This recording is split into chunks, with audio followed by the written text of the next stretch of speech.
태호가 구속되었습니다.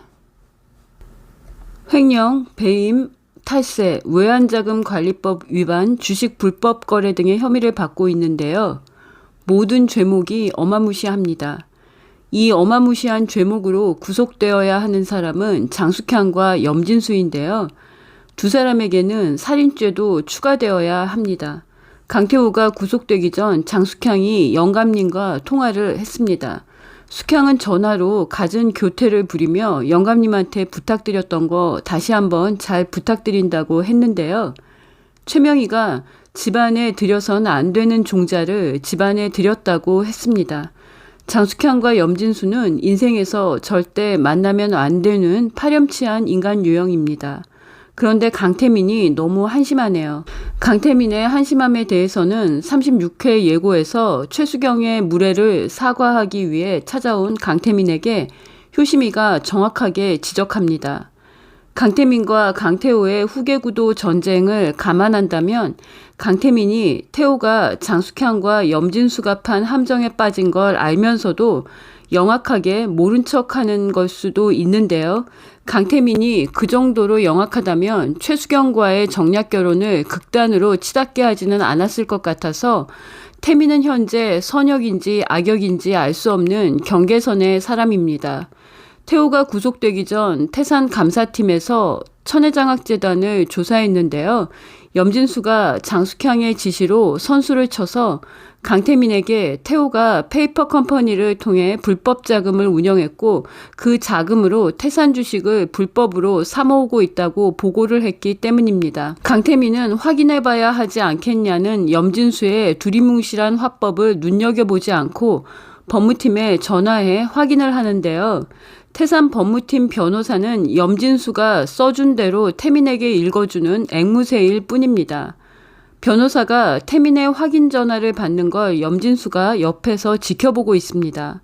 이게 무슨 폭력적인 행동인지 어이상실입니다. 태산이 장숙향과 염진수의 손에 넘어간 걸 보여주는 장면인데요. 강태민이 허수아비 부회장 자리에 앉았다는 거죠. 강태민은 장숙향이 태산그룹의 천문학적인 돈을 횡령해 해외 페이퍼 컴퍼니로 이동시켰다는 것도 어마어마한 돈을 수십 년째 횡령하고 있다는 것도 모르고 있습니다. 그런데 그런 허수아비 강태민에게 무슨 부회장 자격이 있을까요? 태산 법무팀의 보고를 크로스체크하지 않고 믿는 것도 한심합니다. 장숙향이 심어놓은 사람들 말고 자신의 사람이 없다는 것도 너무 어리석은 행보인 거죠. 강태민이 과연 태산의 후계자가 될 자격이 있는 건지 의문을 갖게 하는 복선이라고 생각합니다. 이 부분이 바로 장숙향이 강태민을 무시하는 이유입니다. 장숙향과 염진수는 대놓고 강태민을 순진한 종이 호랑이로 생각합니다. 강태민이 자신들이 짠 시나리오대로 움직이지 않으면 사건을 거짓으로 만들어서 강태민이 믿게 하는데요. 거기에 넘어가는 게 어리석은 거죠. 장숙향은 태민을 TV라이브에 최수경과 정략 결혼시키면서 신경쇠약인 강진범의 끝없는 불안 심리를 이용했는데요. 숙향은 강준범 부부의 대관령 추락사고에 숨겨진 진실을 알게 된 강태민이 무서워서 벌벌 떠는 강진범과 부둥켜 안고 울고 있는 걸 몰래 지켜보며 회심의 미소를 지었습니다. 강태민이 태호와의 후계 전쟁에서 매력적인 중간자, 경계선의 인간이 가진 매력을 보여주면 좋을 것 같은데요. 염진수와 장숙향이 짜놓은 장기판에서 놀아나는 모습만 보여주면 너무 싱거운 거죠. 한편 태호는 구속되면서 이호성에게 효심이를 부탁한다고 했습니다. 36회 예고를 보면 이호성이 직무정지를 당하는 것 같은데요. 효시민의 각자도생 35회에서 태호가 명희를 만나서 장학재단에 대한 히스토리를 들었을 거라고 생각하는데요. 최명희가 태호에게 장학재단이 장숙향과 강진범 부부의 비자금 창구라고 알려주고 대비책을 세웠을 걸로 예상을 했습니다. 태민이 최수경과의 결혼을 깨자 장숙향이 염진수에게 선수를 치자고 했는데요. 대비책 세우기 전 태호가 구속된 걸 수도 있는데요. 장숙향이 선수를 쳤지만 태호가 누명을 쓴 모든 죄목이 장숙향이 저지른 불법적인 일이기 때문에 부메랑을 맞고 자폭할 가능성도 높아진다고 생각합니다.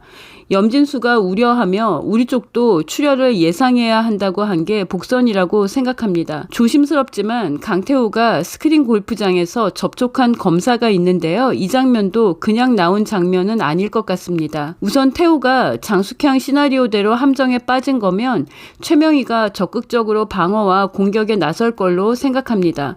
최명희가 장숙향을 용서하지 않을 걸로 예상합니다. 이호성이 직무정지를 당하면 촉을 세우고 강태호가 어떻게 함정에 빠졌는지 조사에 나설 걸로 생각합니다. 그 과정에서 장숙향과 염진수가 돈으로 매수한 패션팀 회계 담당 직원이 죄책감을 느끼고 효성에게 모든 게 염진수가 시킨 일이라고 자백할 것 같습니다.